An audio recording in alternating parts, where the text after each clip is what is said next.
a single mosquito.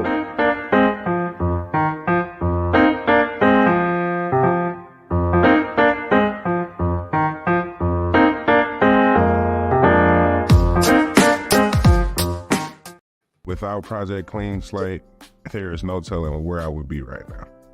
It gave him back his life, because once he got the felony, it seemed like life was over.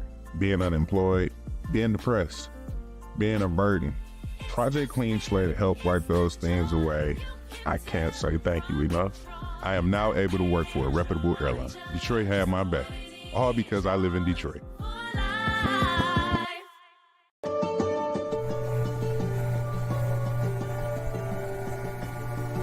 Fellas, I'm new in town, and I've been here a couple times. I absolutely love your place, man. But I've got to ask you, if you can, I've heard that you're going to be shutting this place down. I'm not proud of it, brother, but we're behind our property taxes. And the county is all over us, man. I'm even afraid to even give them a call. Well, we can't let it go, brother. I mean, we can't give up. There's got to be a GoFundMe campaign that we can run, even past the plate. Is there a forgiveness program or something that's out there? Well, unfortunately, that's only for the big guys. No, actually, Wayne County has payment plans for everyone. Are you for real? Yes, it's a well-designed program. We want to help you save your business. That's what I'm talking about. I'm Wayne County Treasurer Eric Sabri. If you have delinquent taxes on your home or business, contact our office, 313-224-5990, or visit our website, treasurer.waynecounty.com. We're here to help. Got it. Eric Sabri's going to Hollier. I like that. That is outstanding. I like that one. I like that. Good commercial. Except one small glitch there. No one in Detroit buttons their top button on a long sleeve polo shirt. I agree. I agree. We'll take it. Just get that out of the way. Okay. Well, after that sartorial scrutiny, good morning, everybody, and welcome to another episode of The Week That Was. My name is Saeed Khan. I hope everyone has had a great week. We have lots to discuss. We have not our usual lawyerly tricycle, but we have a bicycle today of Joel Sklar and Steve Fishman, as Bill Sikely is away this week. We have, of course, president of BME Consulting and former director of the Wayne County Public Service Department, Beverly Watts. We have pollster Ed Sarpolus. We have labor and community activist Barb Ingalls, veteran journalist Nancy Derringer, and, of course, co-founder of Deadline Detroit, Allan Lengel. Well, Hello. Everybody, the defense rests. In the Trump hush money trial, it ended with about a week of a hiatus, largely because, of course, of the long weekend. And we had jury instruction debates going on between the attorneys. And it looks like when we get back from Memorial Day, we will have the closing arguments in this case. And then who knows what's going to happen. Thoughts about what has gone on getting to this point, including the defense witness, Mr. Costello. That was the best offense for the prosecutors. Okay, how so, Ed? Because, in fact, he admitted so much. I mean, in the end, he had to admit that they were coordinating something against Cohen. Okay, you can't say that Trump was not involved when he actually admitted that through his texts and other things. I thought that was the best thing that happened. He admitted something that he wasn't supposed to say. Steve. What the defense succeeded in doing was making Michael Cohen look good because of the way that Costello behaved, in addition to the things that Ed's talking about. You really have to think when you're a criminal defense lawyer of not just what is your guy going to say. I mean, I don't know if they knew he was going to behave that way. If they knew that, then it's absolutely insane to stick him on the witness stand. But you have to know what's going to come out in cross-examination. And it's impossible for you don't have to be a lawyer to figure that they knew that those emails and those things all existed, and yet and still they stick them up there. And the other last thing you want to do is you don't want to close with a witness like that. I mean, you're much better off closing with Cohen and then getting up and closing argument saying, look, you heard the guy, you're going to trust him beyond a reasonable doubt, blah, blah, blah, and argue whatever you want. My guess, and I don't know Trump, obviously, it seemed to me he was kind of running the show, telling them what he wanted to have done. And the way Costello behaved is exactly how he behaves. So he probably figured, oh, that's exactly what you're going to do. We get up there, you shit all over the prosecutor, you don't pay any attention to the judge, you get yourself almost held in contempt, you have the jury dismissed, because you're acting like such an asshole. And I just think that the case, because of the nuance of it, the legal nuances to it, it was more difficult before Costello testified than it was when he was done. Yeah, I mean, I realize that the prosecution doesn't have to recall Michael Cohen to get up there and do the Marion Barry defense. It looks like Costello did that for him. Nancy. Well, I until Steve mentioned that, it made me think, what if this is all just part of Donald Trump's plan, that he knows he's going to be convicted because the evidence is overwhelming against him, and he doesn't care because he intends to delay, appeal, and whatever. And that he wanted this guy to go on the stand and act like that because it's good for his base and it's good for his fundraising. I mean, it's like, it's as though he doesn't give a shit. He's casting a reality. We're having a trial. The people of New York are having a trial, and he's casting his latest reality show. Wow, Nancy, Italy has made you even more cynical. I'm like Lily Tomlin. No matter how cynical I am, I can't keep up. So it's super. I think that's really insightful. I mean, he's setting this up to lose. It's like the election. It's rigged. This is rigged. Everything's rigged. So he's setting up his defeat by being outrageous.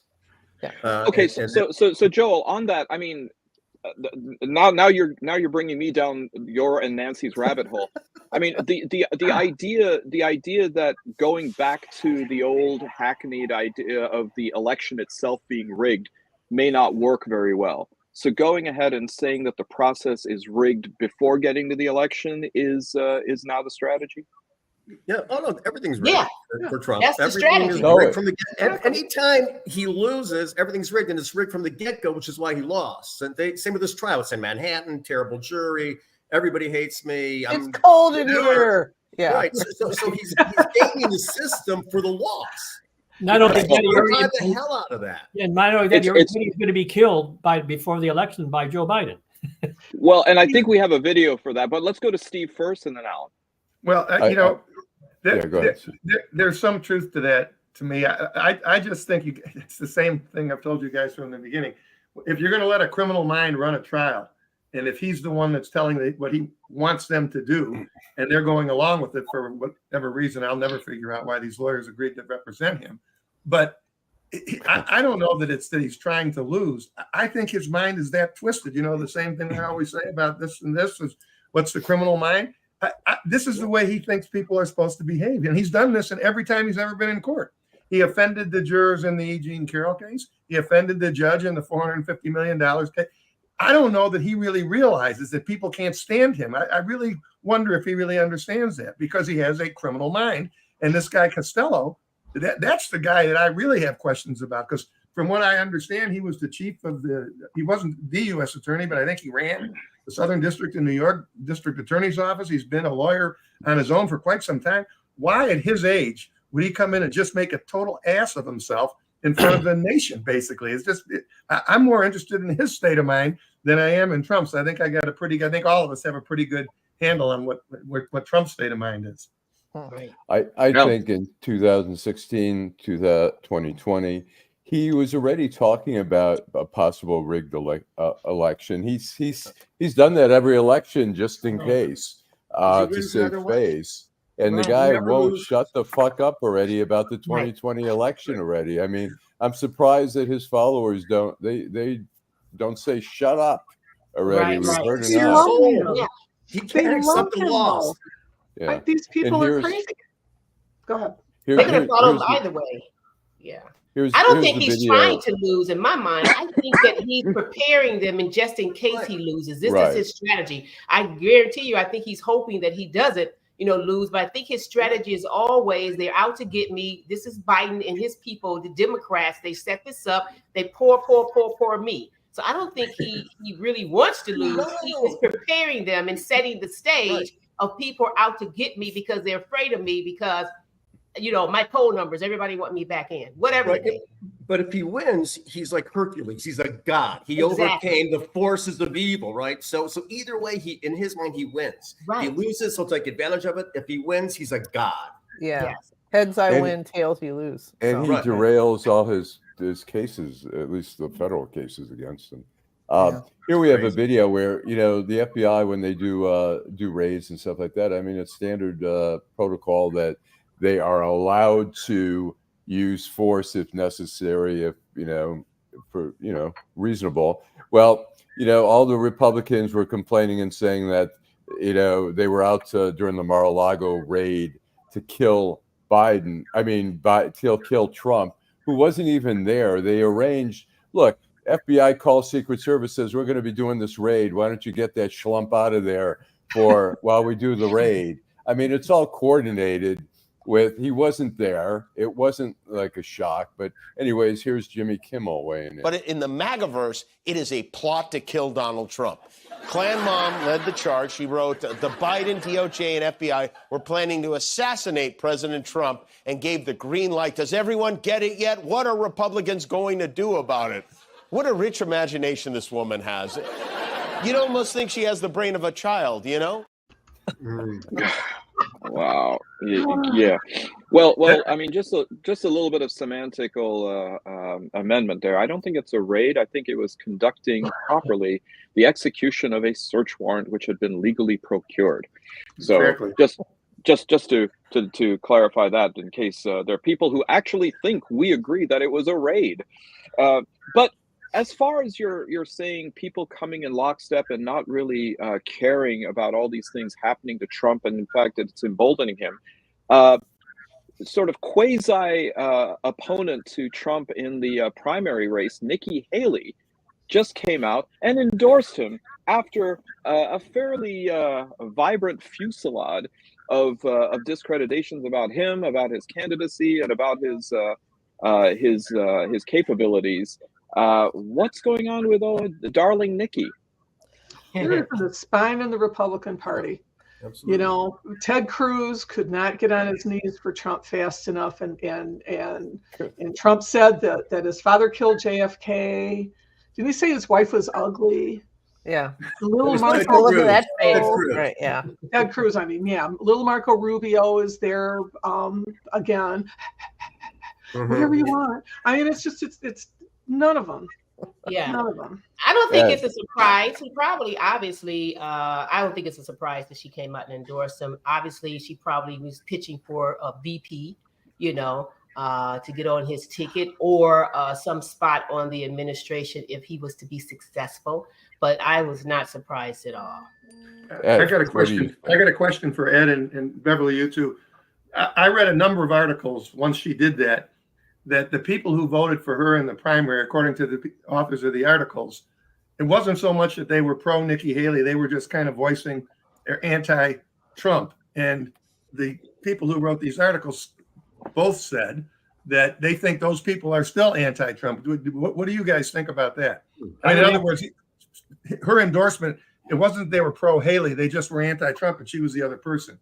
What do you think, Ed? I think it's going to come down to that. Yes, you're right that they, you're splitting the baby. But I think for their part, they had some conversations, probably like, well, no, we're not going to switch over to Democrat, and we're definitely not going to go for Biden. So what is our choice? And our choice is not to stay at home and not vote. So you probably have some of those, it's my opinion. Some of those who probably will be uncommitted, but I just think for her base and even the Trump base and the people who are following him, I cannot see them just saying, okay, she didn't get in. Now I'm just going to switch over to Dems and then I'm voting for Biden.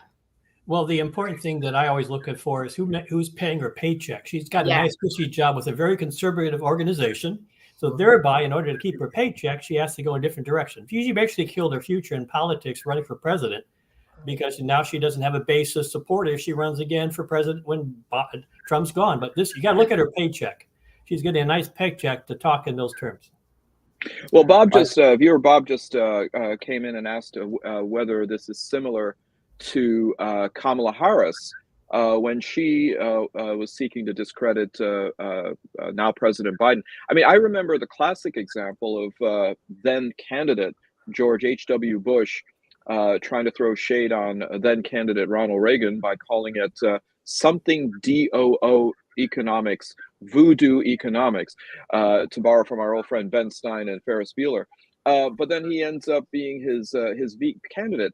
I mean, it seems as though there's a difference between questioning policy and questioning character and fitness to be in office. And I'm not sure if Kamala Harris did that. Anyone? Well, the only thing I know behind the scenes is the fact that I was part of the polling for the Black community, and early on in the process, she was informed that she was not going anywhere, and she needs to change her tune if she wants to be a part of anything. Well, on that, Ed, President Biden was in town just a few days ago to address the NAACP annual convention here in Detroit, and it seems as though he's having to perhaps put in a bit more effort.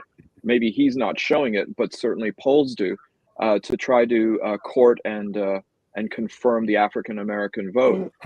What's the mood like within the African American community, and how's the polling look? Well, the overall Black community is roughly the same as has been the last two elections. But the problem is we're getting the growing people who leave Wayne County going into Oakland and some in Macomb County, especially the Black male we've been talking about. Those numbers have been slipping. And the problem is that, remember, in Michigan, the majority of white will be voting Republican. They need every Black vote in order to win. And when you're losing some of the Arab community, that's what's going on right now. And that's why he's doing that. And the other thing, the fact that Michigan Democrats do a poor job from the governor on down. They don't spend any time in the Black community. So basically, Biden's got to do the work that Warren Evans doesn't do, Gretchen Whitmer does not do, Lisa Slotkin hasn't done. So Biden has to fix up the mess that's in Michigan that was created by Democrats here. So, I mean, I've seen now a whole avalanche of ads, particularly targeting Mike Rogers, who's running against presumptively first in the primaries other Republicans, but then probably Alyssa Slotkin for the Senate seat. There's also been within the Democratic Party the whole issue about Michigan 13. It looks like now officially Adam Hollier is off the ballot there, and Sri Tanadar seems to have a bit of daylight in front of him. Is there anything within Michigan 13 that might stop Sri Tanadar from being reelected? I mean, I'm not sure how popular he is within district. Well, yeah, he's actually more popular than Adam Hollier. The bottom line is, when I was still doing polling for the people who invest in campaigns. People don't know Adam Hollier, and also, in fact, I was asked to speak with him early last year. He is egoed out. He didn't take the advice that people told him what was going to happen. He was reinvesting money. And remember this, by the end of this month, he's going to be out of money. He spent all his money like he did 2 years ago. So even if he stayed on a ticket, he was broke. And Warren Evans and the other people were trying to raise the same money they did last time. Sharif Allender does, despite, what he's spending out of federal dollars, which, Dingell knows other groups did in the past, he basically is doing a lot of things in the community. It's just the fact that it's going to be hard to beat him, because if you've got Mary Waters, she doesn't do anything outside the city. Sharif Allender won because she won the community. She won a lot of people, and that's the problem. Sharif's doing more than just Detroit. So Mary Waters has to depend on money right now if she's not getting. So most likely, as what happens today, Sharif's in. He got a big federal piece for, just briefly, he got a big federal piece for the Grosse Pointe Park poop chute, which the emergency sewer bypass, and big, they're all like, "Woo, Sri Tanadar, our favorite." So I mean, I'm not trying to be the Debbie Downer here, but no, Sheree would not have been, and individuals that I've been speaking with in the community for the last couple of years, he was not the candidate. Because really, we haven't seen exactly what he's been doing.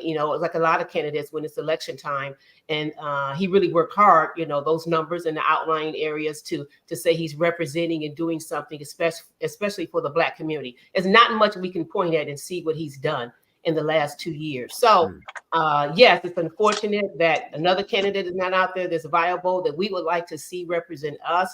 Adam, obviously, it's been stated he's off the ballot.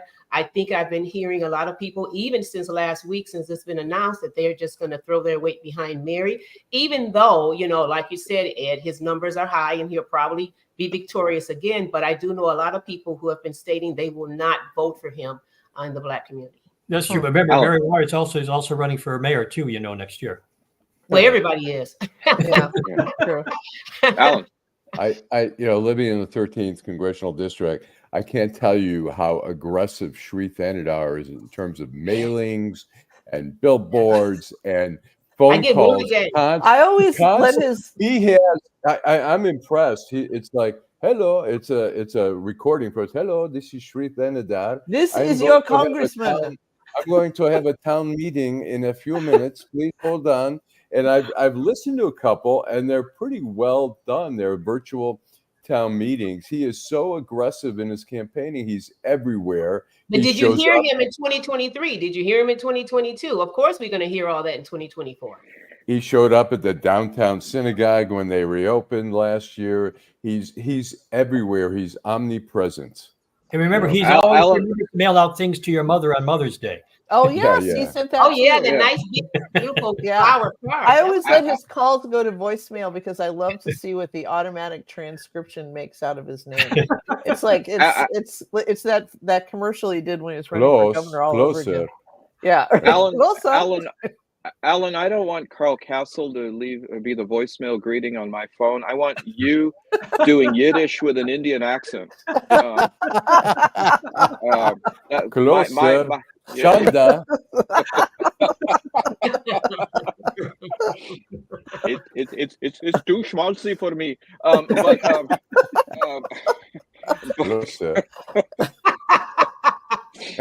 man. So I don't know. I mean, I see right now that maybe one of the issues is: do you think Mayor Duggan will endorse Sri, or do you think he'll endorse Waters? Because I would suspect that endorsement might be critical in tilting the balance for Michigan 13. If I was Duggan, I would stay out of it because he's running for governor. Yeah, me too. Yeah, I don't see any upside for that for him. Yeah, I don't see that either. No. And Ed, you don't think that Shree's the toupee that he wants to die on for in running for governor? Well, first of all, Duggan's being tapped again to save Adam Hollier because they're trying to run this independent campaign or put him on the ballot. Because remember, if it wasn't for Duggan, Adam Hollier wouldn't have found that $5 million for July last time. So Duggan's not going there. Yeah. Okay, very good. Well, I guess it's better to be in Michigan than it is in Ohio. It looks like absolutely always.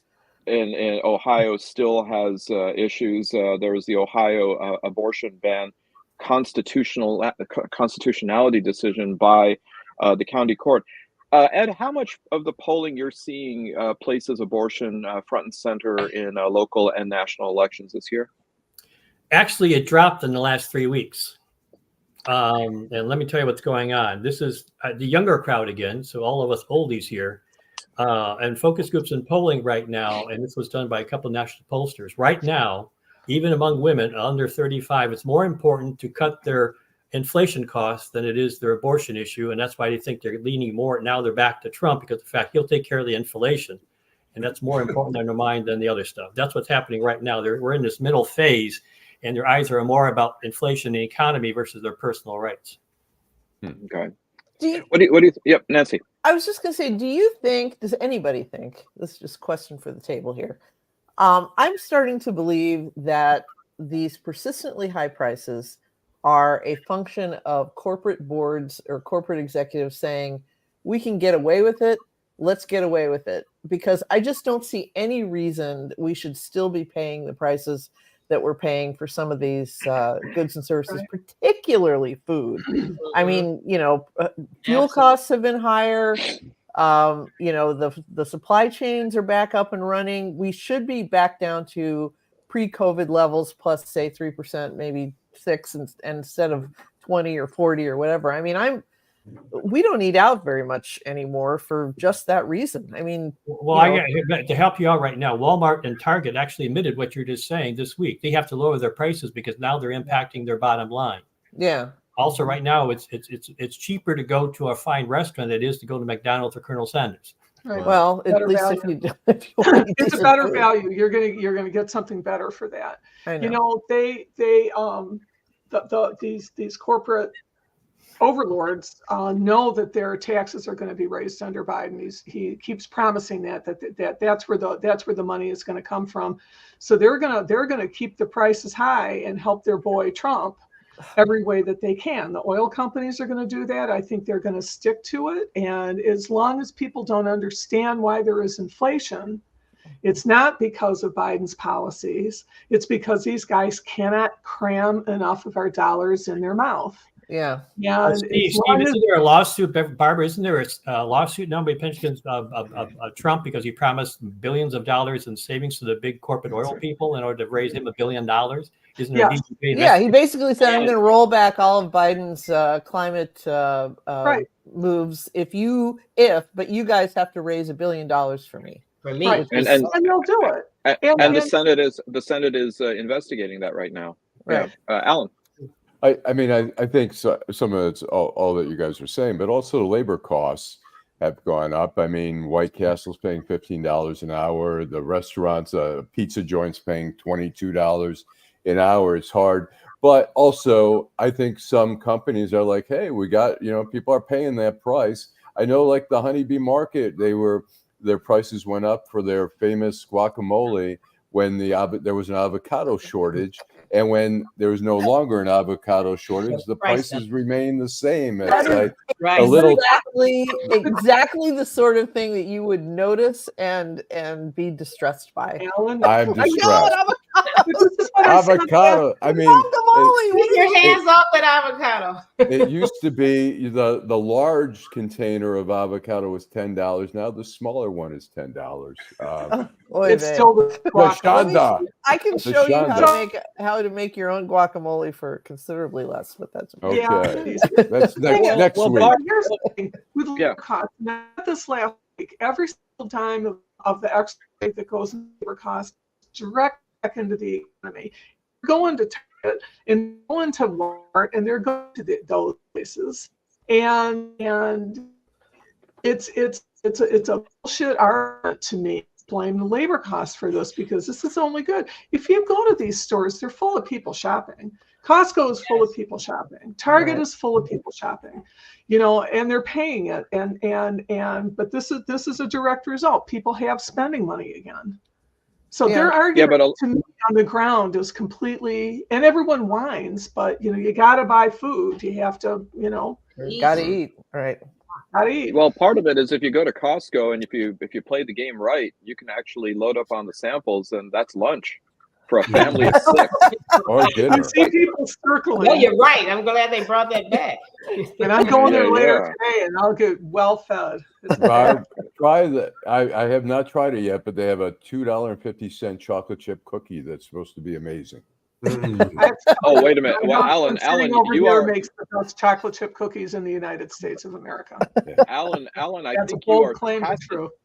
I think that is a tacit confession that you're spending time on TikTok, combing through influencers, because that's the source of the $2.50 awesome chocolate chip cookie at Costco. I'm also spending time at Costco.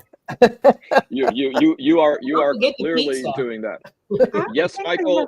So they still have the $1.50 hot dog with a 20-ounce beverage.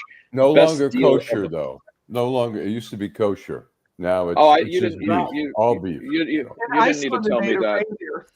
My daughter's boyfriend told me that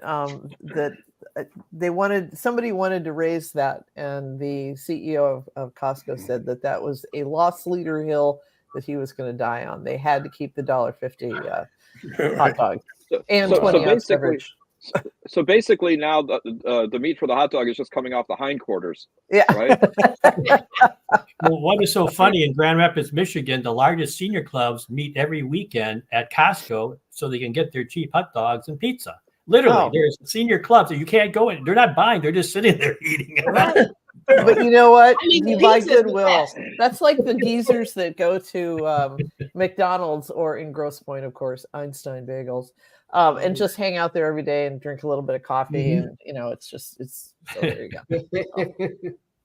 Well, I mean, speaking of geezers, I mean, somebody who just celebrated his 80th birthday, Rudy Giuliani, happened to have some rather unexpected. Yes, hide your eyes for what Alan will befall us with. I'm not sure if he was exactly in this position. That might have been after he was served with papers in the. See, this is how I know that Allan is so social media savvy. It is not only TikTok for chocolate chip cookies at Costco, but it is also for memes. What's Giuliani was exactly was served while flanked with a bevy of beauties, or by a bevy of beauties, with papers for the Arizona election fraud case. Apparently, he was the last of quite a few people to be served. He had his preliminary hearing over Zoom, but he has been ordered to report within 30 days to be officially arraigned. Steve. So it's interesting that people use this phrase, he was served. That's a civil law term. That's what happens in civil cases. You get served with process.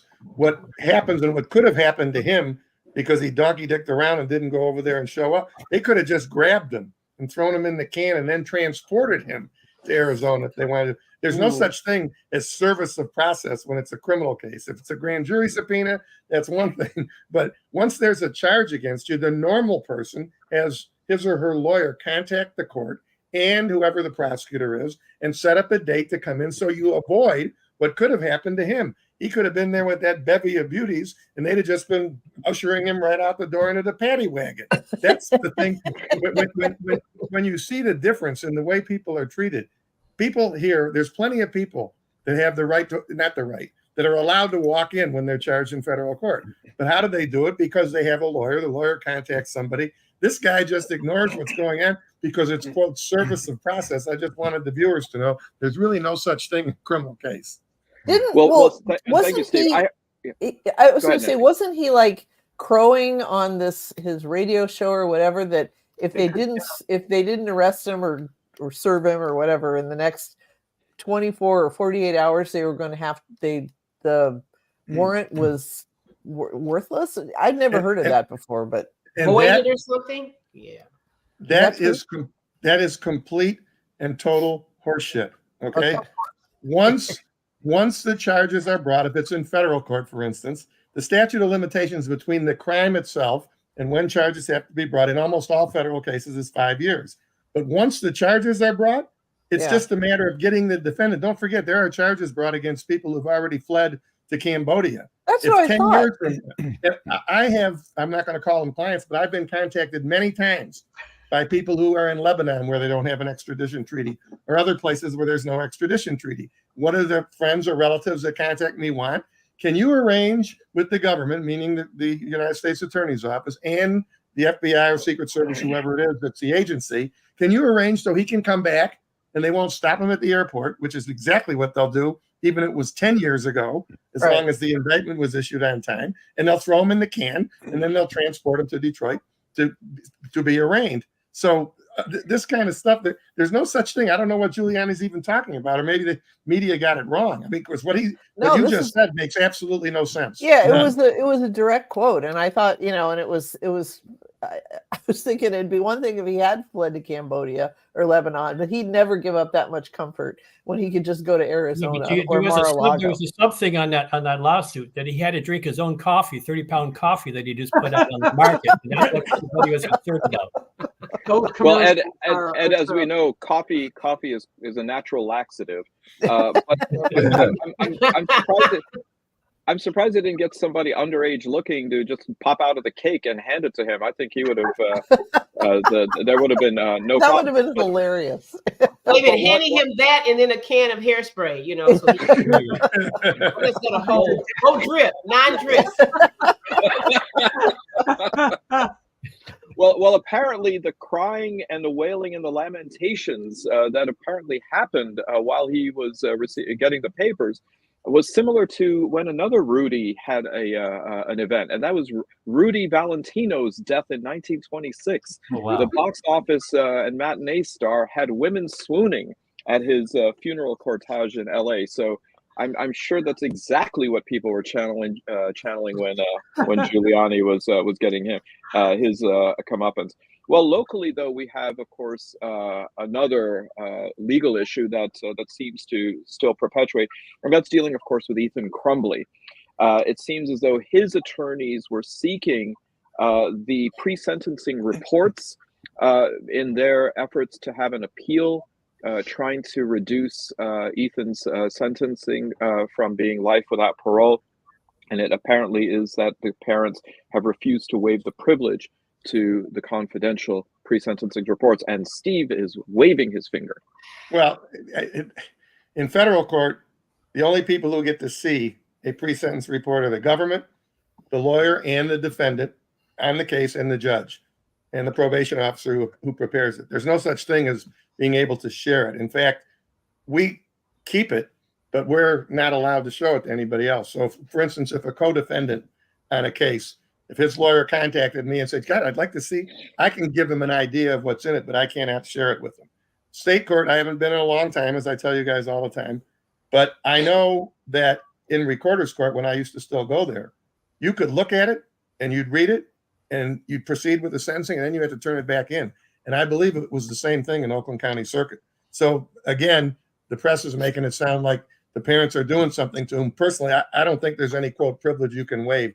The pre-sentence report belongs to the court and the probation department. It doesn't belong to the defendant and or his or her lawyer. Okay. Joel? No, I don't know enough about the criminal procedure to do that, but I wouldn't know what privilege they'd be talking about. Right. I mean, parent child. I mean, I don't know what you're talking about. What privilege would prevail here? So it confuses me from the outset. Part of the problem, I know we've got journalists here, but I can tell you, and I'm not going to name. By the way, that's not part of the problem that we have journalists here. There's a very important semicolon in there. So part of the problem is that the really good reporters, and I'm not going to blame it all on the journalists. Sometimes it's lawyers' fault. The really good reporters, I can't tell you how many phone calls I get regarding not just my cases, but other cases in federal court. And what the real good journalist is trying to do is find out what exactly is going on here legally. Is there something that I need to know before I write this article? And maybe it's the lawyers who refuse to talk to people on background. I will talk to anybody on background. And I think I've said before, I've never had one journalist violate that rule where I've said, look, this is not for publication. I've never had anybody publish anything. But if somebody calls me or Bob Morgan or a criminal lawyer, you can find out all those things. The things we're just discussing about privilege, what Joel says is true. Even a civil lawyer would say, what privilege are we talking about? It belongs to the court. And then if you get that information on background, I think that the articles turn out to be a lot more accurate when it comes to these kinds of legal conclusions and legal issues. Well, Steve, I'm glad you cleared that up, because I was really thinking like these parents, I mean, they continuously trying to not get the Parent of the Year award, because I'm like, really? So I'm glad you cleared that up, because I was thinking like they're just totally douchebags to the end. But I can tell you one other thing.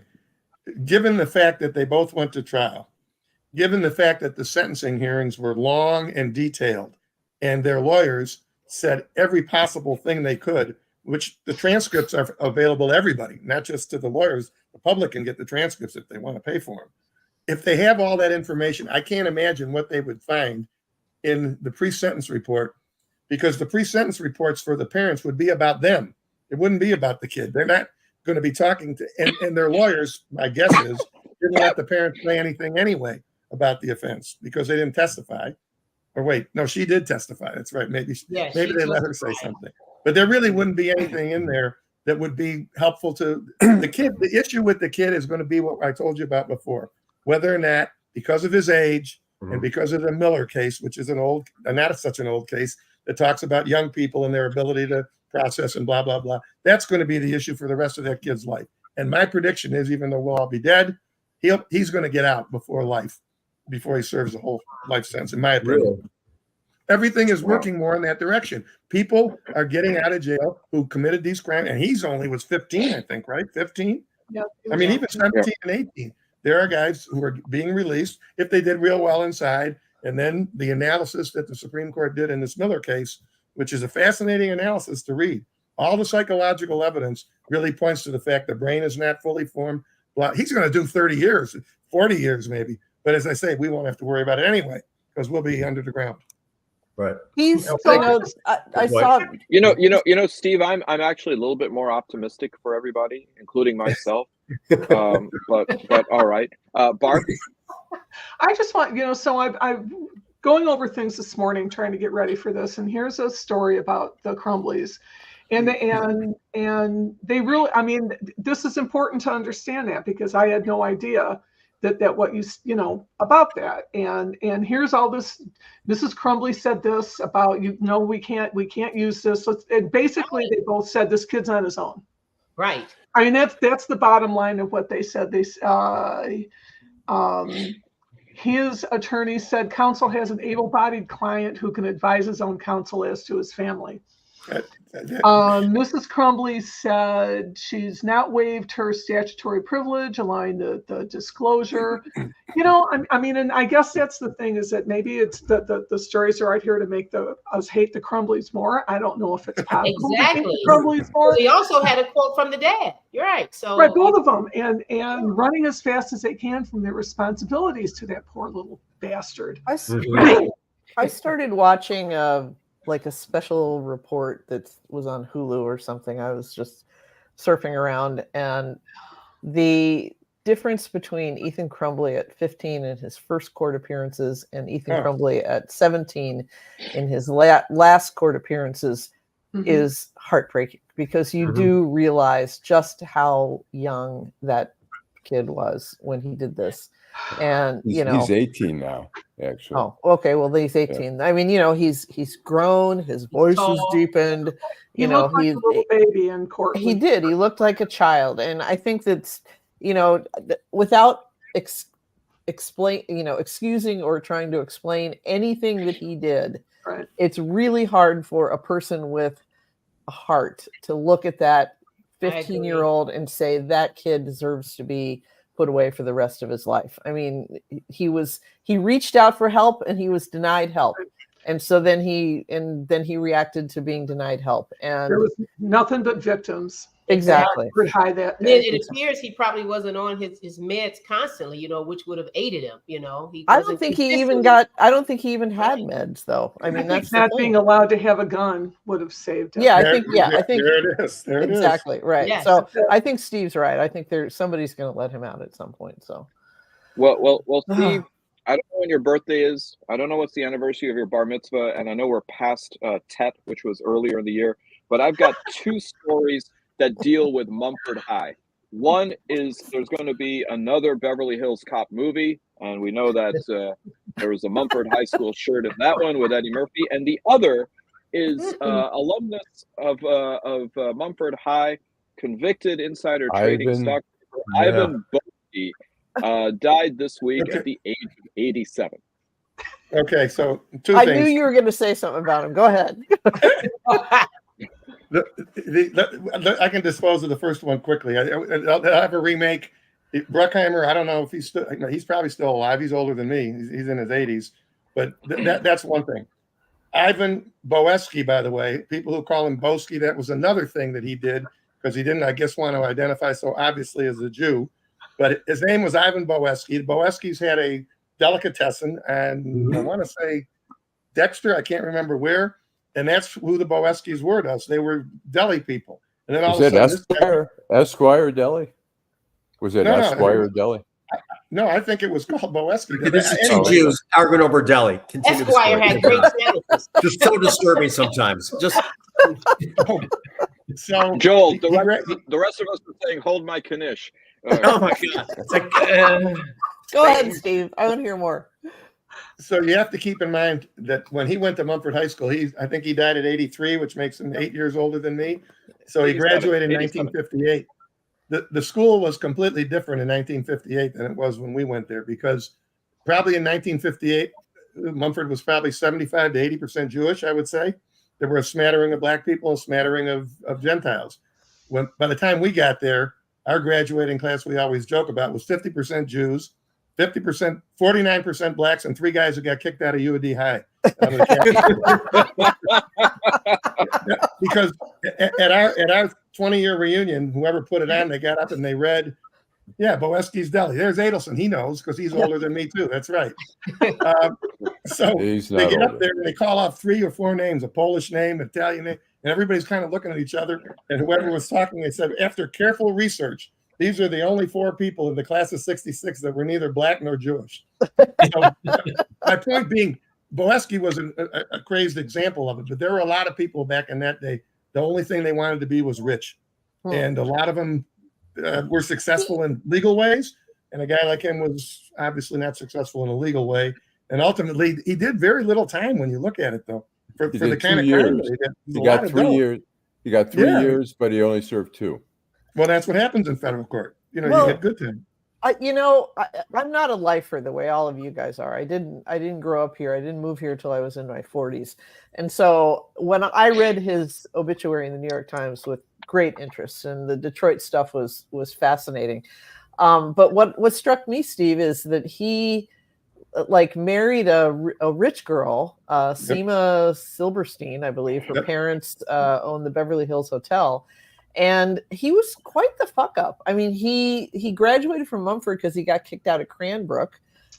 He tried like several different careers, sometimes with a very strong push from his in-laws, and couldn't seem to land on anything that worked for him until he figured out arbitrage and insider trading, as it turns out. But the fact that the Boesky Deli must have done pretty well. If he got kicked out of Cranbrook, I mean, they had enough money for him to go to Cranbrook. I can tell you, in our neighborhood, if somebody said something about Cranbrook or Country Day, we would all bust out laughing. Yeah. That's what public schools were for. I don't know if anybody read Den of Thieves by James Stewart I did. From I think it was the Wall Street Journal. Read like a novel. I remember when I got the book writer.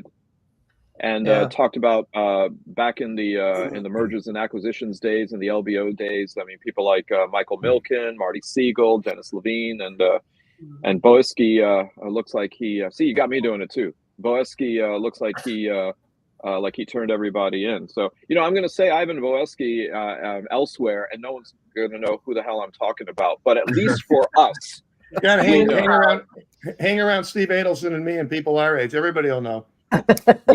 which I am at least every Friday. So a little switch over to the global. This past week, Iranian President Ebrahim Raisi and Foreign Minister Hossein Amir Abdullahian were killed in a helicopter crash in the province of eastern Azerbaijan in northwest Iran. It seems as though there has been some kind of transition of power and probably a call to parliamentary elections. There has been some clamor about the fact that the United Nations called for a moment of silence, and even the Biden administration went ahead and offered condolences, which I think are fairly standard practice on both levels when a world leader dies. Any thoughts post-mortem? I have a question. We've got 8 people. How many of you were suspicious that there was something funny about that crash? Well, I, for one, want to know whether the helicopter pilot had recently been vaccinated for COVID, because I think nothing else explains how a helicopter would go down in a mountainous area in heavy fog. Yeah, but it was a stripped down helicopter. It was a Huey from Vietnam. It had no electronics. It wasn't from the 70s. Right. I mean, but it would show you. I mean, if this is what Iran's technical, if this is where they are, that's frightening. But it was a piece of shit helicopter, and they were in a deep fog. They had no, it wasn't Kobe Bryant's helicopter. It was like super sophisticated. This was a piece of shit helicopter. Part of it, Joel, is that they haven't had spare parts in 45 years, right? Because it's a Bell helicopter, it's a U.S. helicopter, and it's been subjected to sanctions and embargo. But why they didn't get a helicopter from some other country is mystifying. I think at first, I thought that maybe something was behind it, but then when I started reading the type of plane and what year it was built, I'm like, I just think it was an old helicopter problem. But why'd they put them in it? Exactly. Well, that's what they had. That could be the mystery. Because the horse and buggy was already rented out. The thing that surprised me the most was the fact, telling about what everybody's talking about. One of the first calls the Iranian government made was to the U.S. to help an investigation. The U.S. was asked early on in the process to investigate. So that tells you something. When they had help with the rescue. They wanted to help. They wanted to help with the rescue, but so that tells you something. The Biden administration did not send a Shiva tray. It's the best part, is a Shiva try, by the way. Or Steve, the Shiva coffee cake. So your question about where do we go from here? I've read 2 or 3 really good articles in the Times and the Post about it. Raisi was, I think Michael called him the butcher of Tehran. He certainly, I don't know if he was the actual butcher, but he was no liberal, that's for sure. I don't know if, and today they were writing saying that they think that it's going to get worse, that the people who could take his place could be worse. And some of them are younger people, I get, but they're religious zealots. And that's really the key to the whole thing, right? See, this is whenever, always the problem. Whenever people talk about targeted assassinations and, that's always such a crap, that's such a roll of the dice, because you never know who you're going to get to replace them. If like every decent American, I wake up every morning and check my news, the overnight news, to find out that Trump, had a heart attack on the toilet, went the Elvis way. But I worry also what could happen as a result of that, because you never know. I mean, it could be, who knows? I think this one comes under the category of black swan. I mean, I don't think that there was any kind of assassination, but people were leaning in that direction because, after all, 4 years ago, the Trump administration assassinated Qasem Soleimani, the head of the Iranian Revolutionary Guard. So Raisi was definitely a hardliner. I don't think that on the short term, this is going to have much of an impact regarding Iranian politics. Ali Khamenei, who is the supreme leader, is in charge of deciding who are going to be the candidates to then run in the elections. And I have a feeling that he's probably going to seek somebody who's a little bit more moderate than was Raisi. I think that would probably suit some of his suitors, like China and Russia, to have somebody who's a little bit more moderate and appealable even to the West. But I think the bigger question is, Raisi was really being groomed to be Ali Khamenei's successor, because Khamenei is not getting any younger. And so I think it really calls into question who that's going to be, whether it's going to be somebody similarly ideologically minded as Raisi as a hardliner, or whether it's going to be a moderate. So I think sort of more strategically, it's going to be an interesting situation there. Well, the other thing that's coming up is they just finished a survey in the country. Only 40% of the country now is practicing Muslim. So they're very concerned that they're going to close the ranks around these conservative people to protect them, because once they're gone, there isn't a conservative left to do that on the other side. 3/4 of the mosques have already closed in the country. Who are the others? What are the other people if they're not Muslim? Non-practicing Muslims. Non-practicing. Oh, non-practicing. Okay. Right now, there's a lot of Christians growing or atheists going on right now. Isn't there like one of these obscure, like Baha'i? Is Baha'i the faith that's there Iran? are the Baha'is. There are the Baha'is, but they're a tiny minority. The Shia Sunnis. The Jewish community is actually doing quite well in Iran. But I think that the birth rate just isn't enough to create a critical mass. There's 1,500 Jews in that little area where Israel bombed that time, and there's synagogues there as well. Yeah, but also in Tehran. Well, speaking of Israel, the International Criminal Court has got arrest warrants lined up for Prime Minister Netanyahu, also Minister of Defense Yoav Gallant, as well as 3 members of Hamas, including Yahya Sinwar, Ismail Hania, and the third guy whose name escapes me. Clearly, there has been a lot of international, I suppose, reaction to this, including President Biden saying that he objects to the ICC and its findings. There are others in Congress who are calling for sanctioning the ICC, but yet there are countries that have already announced that they would uphold the arrest warrant if Netanyahu actually ended up in those countries, including Germany and Spain and Belgium. Biden had said that this was disproportionate because it falsely creates an equivalency between Israel and Hamas. While the counterpoint is that they actually weren't even thinking about bringing charges against Hamas, but they did so in order for it to appear to be a bit more balanced. And on the heels of that, Norway, Ireland, and Spain have formally recognized a Palestinian state, and wondering if this is then going to lead to a domino effect in Europe. Steve. So two things. The first thing is I happen to agree with that. I think that there's certainly no balancing act between the Hamasniks and Bibi, and nobody dislikes Bibi more than me. But the more interesting thing, it always happens with somebody like Netanyahu, the same as it does with Trump. If you've been reading the newspapers, it has helped him in Israel because the Israelis, who of course were the victims of the Hamas attack back in October, the Israelis are now all of a sudden Bibi, oh man, he's not so bad. They're not going to support him totally. I'm sure of that, but it's delaying what I was hoping, and I think a lot of people in Israel were hoping, would be a day of reckoning for him where he's finally going to be called to account. So every article I've read since the ICC came out with their indictment has all talked about the fact that he's getting more support.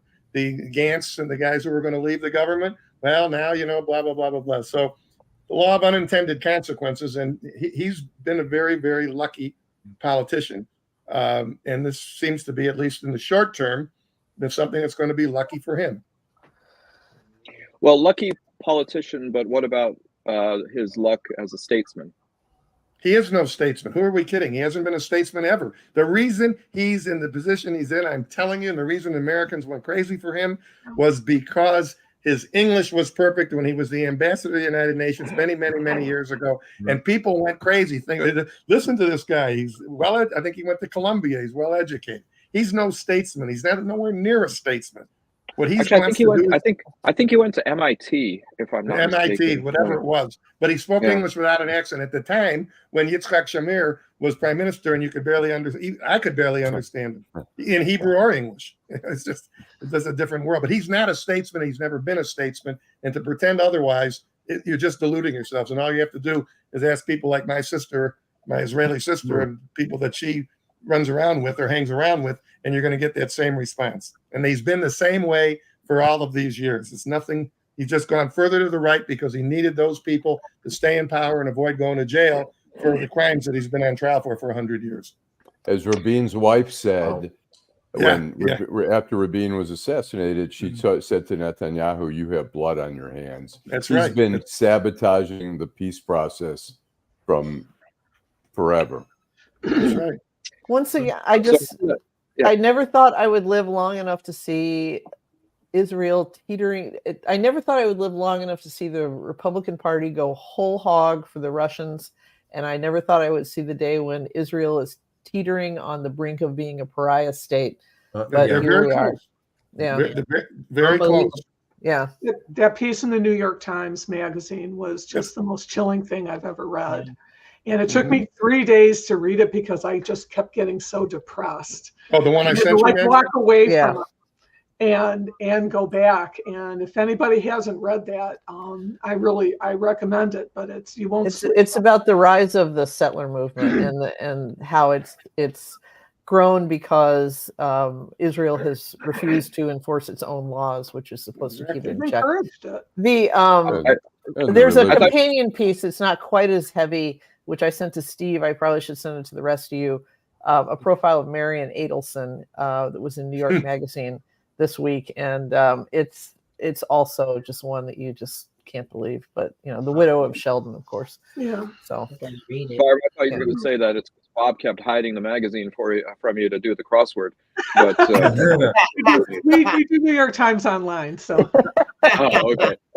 So Alan, before we cut to commercial, I think we got a couple of videos that are worth showing.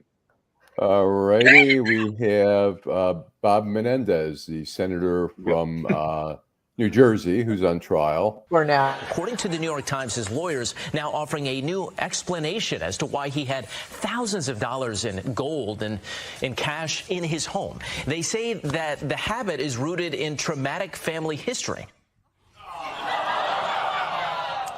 These are simply my emotional support gold bars. And then we have Trump on the upcoming debates. I just want to debate this guy, but and I'm going to demand a drug test too, by the way. I am. No, I really am.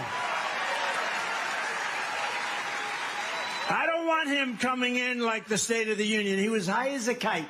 That's right.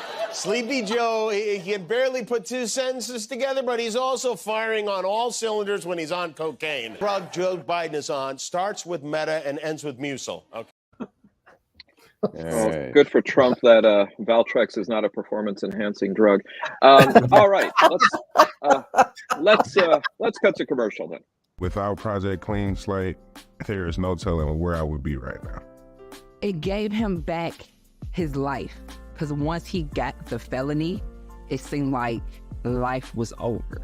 Being unemployed, being depressed, being a burden. Project Clean Slate helped wipe those things away. I can't say thank you enough. I am now able to work for a reputable airline. Detroit had my back, all because I live in Detroit. Hi, I'm Eric Sabri, your Wayne County Treasurer.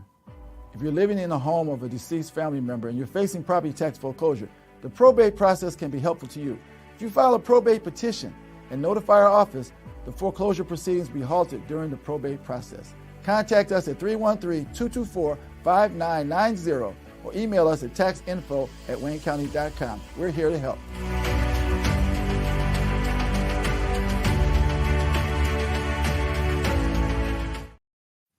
You know, Eddie, Eric looks good with that hairdo. He got the haircut from the barber. All right, Alan, let's go to the next segment. Let's go to the last segment. Downtown Detroit, Robert Wells, Schmuck of the Week. All right, Beverly, why don't you go first? Okay, I have two quick ones, and definitely the Crumbley parents was going to be the first, my schmucks of the week, but Steve, you did give some clarity, but I still have some doubt because of their quotes. However, they totally is clear that they failed this kid, as parents, for this unfortunate crime. And then now you're going to fail them again because you're like, put them on the stand. And I mean, what parents? They're my schmucks of the week. And I still think that that's their belief, even though Steve, I agree with you that perhaps, maybe it's some misunderstanding, journalism, writing or something, but they're just schmucks of the year and probably for the decade. My second one, unfortunately, and even though I like, how he handled himself in the court, how he guided and took control of the court, is Judge Merchant. And the reason is because why the hell are you letting them go home before they start deliberating for the holiday? Screw that. They should immediately went in, start deliberating this. They probably would have been done today, because they would have been over and want to get the 3-day weekend. But I mean, this has been going on and on and on. And I think that he should have made them immediately go into whatever, to come out with a decision we probably would have had today. And this thing. They have a closing though? Our closings? Yeah, they still have closings to come on Tuesday. Yeah, they have closings, I thought, on Tuesday. Yeah, but I mean, go right into the closing. I mean, if you can do this I know this is not a criminal case, murder case, whatever, but go immediately to closing. This thing has been going on. Yeah. And then they say we'll come back after the holiday. So I like, him personally and Merchant, but I did not like that act. I think he should just kept the train going. The train going. Get this over. Let me stick up for him. He really couldn't keep the train going because Wednesdays they were off and a couple jurors, at least one, had something on Friday. So even if they'd have made the lawyers do the closings the next day, which no judge would do, they still only would have had Thursday to deliberate, and we'd still be in next week, Beverly. It wouldn't have mattered. It really wouldn't. I'm tired. Well, Beverly, we'll know if Trump is listening to our show if he then brings that up as an excuse the next time that he disparages Judge Merchant. Damn it! I wanted them to go to the jury before the holidays. That's right. Conspiracy. He's Fishman. There you go. Yeah, Ed. Two of them, Judge Alito and the flags. That's my number one. But the second one that's more important to me than anything else is an international company called Mondelez. They're denying people in the world their Oreo cookies. What? How dare they? They are. They're actually doing it so they're trying to raise their prices by denying certain countries so there becomes a black market for Oreo cookies. It's in the Talk about the humanity. Oreo cookies. God. Wow. Unbelievable. Can't believe it. Shame. I agree with you, Ed. I agree with you, Ed. I love Oreos. Ed, I wouldn't have had a problem if they did that with Hydrox, but Oreos is going to separate. Completely different cookie.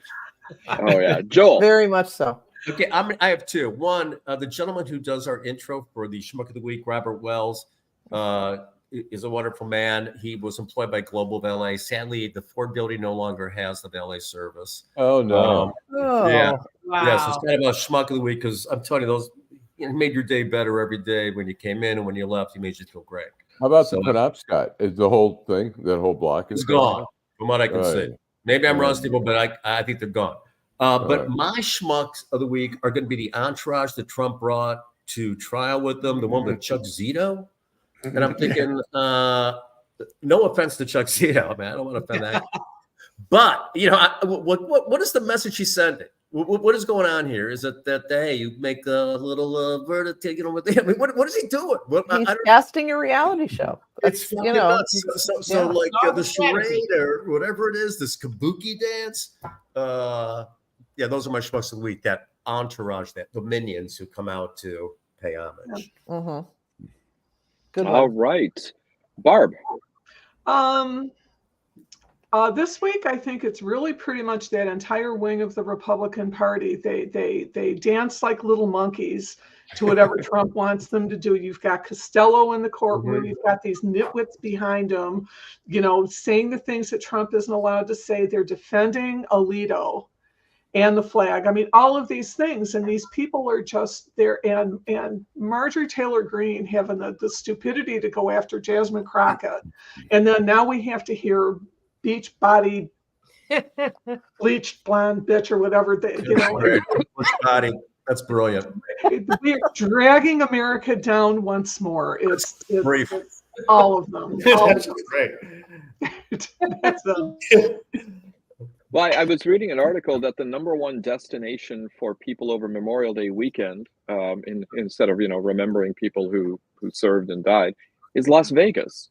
I'm like, that kind of explains a lot about where we are as a country. Steve. Well, first thing I can tell Joel, at least from what I heard, the valet service may be back as of June 1st. So hopefully Rob and them will be back. But who knows? That's hearsay. My schmuck of the week, everything else is too serious. We're talking about all these different politicians. All of them deserve it. Nikki Haley deserves it. But my schmuck of the week is Chris Ilitch. And the reason that's the case is today, when I picked up the newspaper, after 49 games, they have the exact same record this year as that they had last year. And the reason they have the record this year is because they don't have any hitters. And here's a guy who's a billionaire, whose father was willing to have Prince Fielder, Miguel Cabrera, Victor Martinez, and all 4 Cy Young pitchers on the same team. And he would spend no money to sign real veteran hitters like J.D. Martinez. And he hoped against hope that some of these young guys would come up and hit 320 out of the minor leagues. And in the meantime, the fans are watching the same exact shit that happened the last 2 or 3 years. So, Chris, you save your money, keep all your money, and people keep coming to the ballpark, and you keep getting your share of the TV money, but you're my schmuck of the week. I just canceled last night. I canceled Bally Sports. I said, all right, if the Tigers, it was 1-1.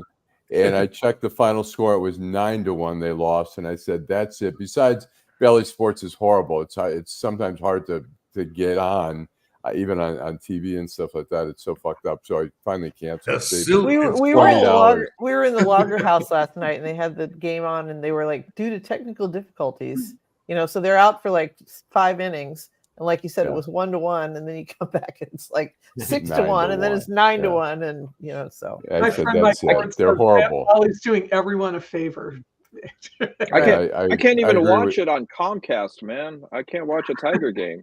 I agree with Steve. The Illiches are just, I mean, it's horrible what they've done to that team, and they've got a GM who I somehow feel. The GM that they brought from New England for the Lions, who was supposed to be this brilliant guy, ended up being a total disaster. And I'm starting to wonder about this guy. But anyways. All right. Nancy. Oh, well, I'm going to use a leftover from last week because I went back through my notes of things that are making me mad this week. And it continues to make me mad. And that is, I'm going to go kind of amorphous here. The low information voters. The New York Times last week had a story about that said 17% of likely voters, almost 1 in 5, believe that Biden and not Trump bears responsibility for the overturning of Roe v. Wade. This is how fucking ignorant some people are, and every single one of them can vote and probably will vote. And the quotes are from some of these people are like, well, I figure it happened on his watch. So, it's like, do you know what the Supreme Court is? Do you understand the three branches of government? Did you totally sleep through 7th grade civics, you morons? But I'm like, these are the people who are going to give us Trump, and Trump 2.0, which is going to be worse than 1.0 by a factor of a gazillion. And I hate to depress people. I'm starting to come around to my friend Ryan's theory that 2024 is the United States' last good year. That no matter what happens in November, it's gonna suck even worse going out, and we're just gonna, the baby boomers are gonna limp into our graves, having essentially ruined the country. So there we go. Well said, man. Well said. Destroy nation before it dies. Yeah. I'm not going to Costco. I'm going to the bar. The country was destroyed by sound bites. Yeah. I gotta tell you. I mean, being surrounded by Jews and Protestants on a Friday, I'm surprised I get up on a Saturday morning. I mean, come on. Cocktails. As Bonacera said, I believe in America. Yeah. Okay, Alan. I'm going to go with, besides Nikki Haley, who's a very obvious choice, Adam Hollier. I mean, here it was, the last election, there were too many black candidates, which opened the way for Sri Thanadar to get elected. So this time the field was a lot less, a lot smaller. It was there for the taking, and he did not, it just a rookie mistake of letting all the ballots, so many invalid, signatures and stuff like that. He fucked it up. So now we got Sri Thanadar, Mary Waters, who, I don't know that much about her. I know that she does have a criminal conviction to her credit. And, it's Sri Thanadar again. And Sri Thanadar's got so much money. He's, like I say, he's just flooding everything with mailings and advertising and phone calls. And Adam Hollier had an opportunity, and he blew it. And the last time, the field of candidates, there were a lot of very good candidates there, but there were too many of them. There were too many of them, and this time now, be it. So I've got two because I was inspired by Steve's shift to levity. The more serious one is the Louisiana legislature for criminalizing abortion pills and actually designating them as controlled dangerous substances in the same category as opioids. I mean, whether by the Napoleonic Code or by common law, that's just a mistake on both fronts. And with a little bit more levity, recent cover pinup of the Sports Illustrated swimsuit edition, Gayle King, interviewing rock star Lenny Kravitz by saying, "Do you have a significant other in your life? And can I beat her ass if she is?" To which Kravitz, completely taken aback, said, she also said, "Oops, did I say that out loud?" He just simply replied with a very loquacious "Wow." And then she and I'm nonviolent, Lenny Kravitz, but do you have a partner? Do you have love in your life? To which Kravitz then said, "Right now I'm open, or I'm just open." To which then King persisted by saying, "Are you even looking?" They praised it. She went for it. Okay, she got to sit down with one of the hottest men in the United States of America. Played her card. Decided to lay it all. It's a numbers game. The last time I saw anything overheat like that, it was a 75 Datsun on the side of the highway. I mean, wow!